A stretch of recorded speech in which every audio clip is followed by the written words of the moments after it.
মাননীয় মন্ত্রীর কাছে আমার প্রশ্ন, সাংস্কৃতিক রাজধানী হিসাবে কুষ্টিয়া সারা বাংলাদেশ সহ বিশ্বে একটা পরিচিত। আমাদের মাদক দ্রব্য নিয়ন্ত্রণের জন্য যে সমস্ত কথা প্রধানমন্ত্রী সহ মন্ত্রণালয়গুলো চেষ্টা করে যাচ্ছে, আমার প্রশ্ন, কুষ্টিয়ার লালন শাহের মাজার এটা কি মানে মাদক দ্রব্য মুক্ত এলাকা করার জন্য কোনো উদ্যোগ আছে কিনা? কারণ এখানে তো প্রশাসনের পাহারায় তার জন্ম অনুষ্ঠান এবং মৃত্যু অনুষ্ঠানে যে 3-6 দিন,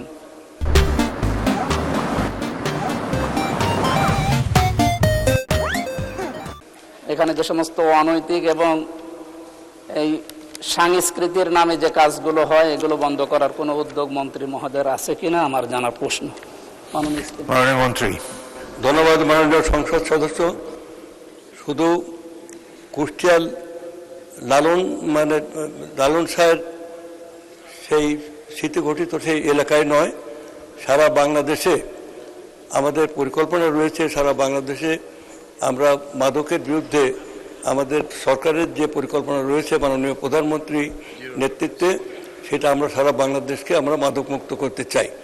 এখন মাদকমুক্ত করার জন্য ব্যাপক পরিকল্পনা আমাদের আছে। আপনারা খেয়াল করে দেখেছেন, মাদকমুক্ত তখনই হবে যখন একটা সমাজে অর্থনৈতিক কর্মকাণ্ড বৃদ্ধি পেতে থাকবে। অর্থনৈতিক কর্মকাণ্ডের মূল ভিত্তি হচ্ছে আমাদের গ্রামাঞ্চল, এবং গ্রামাঞ্চলের 90% লোক এখানে গ্রামে বসবাস করে। তারা হচ্ছে কৃষক। এক সময় চীনের মাও সেতুং বলেছিলেন যে ওরা ঘুমোচ্ছে, ওদের ঘুমোতে দাও।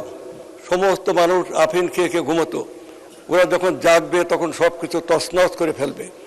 আজকে বাংলাদেশে গত 18 বছর যে ঘনতম স্বাচ্ছন্দ্য অন্ধকার যুগ গিয়েছে, সেই অন্ধকার যুগে এই মাদক দ্রব্যকে ব্যাপক বিস্তার লাভ করেছে।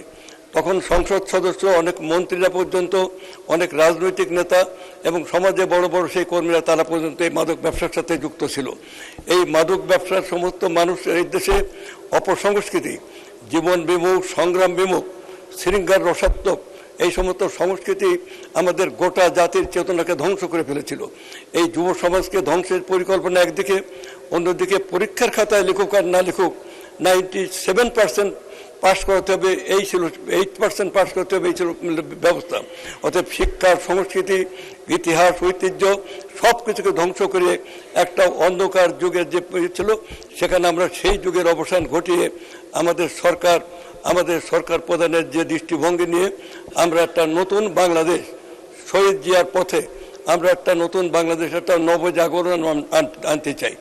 এই নবজাগরণের আলো আমরা সমস্ত মানুষের মাঝে আমরা ছড়িয়ে দিতে চাই, এবং এভাবে আমরা শুধু কুষ্টিয়া নয়, সারা বাংলাদেশের তরুণ সমাজকে এই অন্ধকার যুগ থেকে ফিরিয়ে এনে আমরা আমাদের অর্থনৈতিক উন্নতির মাধ্যমে, শুধুমাত্র অর্থনীতি পারে সমাজকে পরিবর্তন করে দিতে, এবং তার সাথে সাথে এই যে উপরিকাঠামোগত যে সংস্কৃতি, ধ্যান ধারণা, মূল্যবোধ, রাজনীতি, আইন কাঠামো এগুলো যুক্ত করে আমরা একটি নতুন জাগরণ আনতে চাই আমাদের দেশে।